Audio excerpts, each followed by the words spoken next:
Hey, it's Sean again with Celonis in 2 minutes, part two.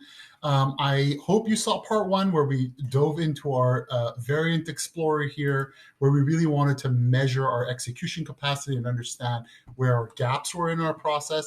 Today, what we're going to do is we're going to know where those gaps are and drive some context into that information, what we can do to close those gaps. So what I'm going to do is I'm going to start with a dashboard view, right?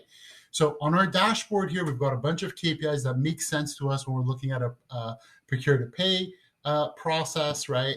We can look at the three KPIs that we want to focus on is productivity, supplier reliability, and compliance. In this case, under productivity, what we're really talking about is PO automation or no touch rate, right? How many POs can we send through the process without actually have to manually go in there and change something? And we're at 13% versus the target of 20% that we've set for ourselves. Now, since we've got over 2,000 deployments in Celonis, we can benchmark, right? And we know that industry best within our class is at 25%.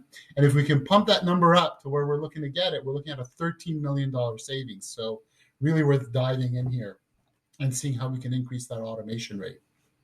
The other thing that I'm a little bit troubled at by looking at this is that no touch rate has actually been going down, as time goes on. So that's something we can dive in deeper to and find out what's going on.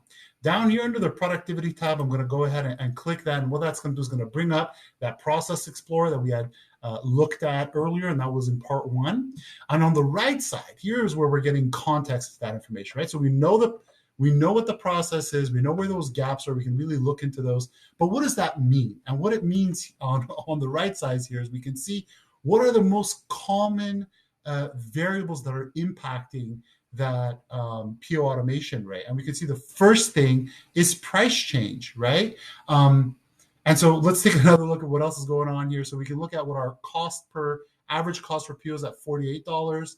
Those that we automate are only at 17 and some change versus those that we have to touch are at $52 and some change. That's why we're getting that average of 48. We can drill even deeper down in there and see what our no-touch rate is via materials. We can change the way we look into this by company code or purchasing organization, drive some more context there. Now, I want you to tune in for the third part three, where we actually see, okay, now that we know what are the most frequent manual activities that are impacting that no-touch rate, how can we add some automation here? What can we do to fix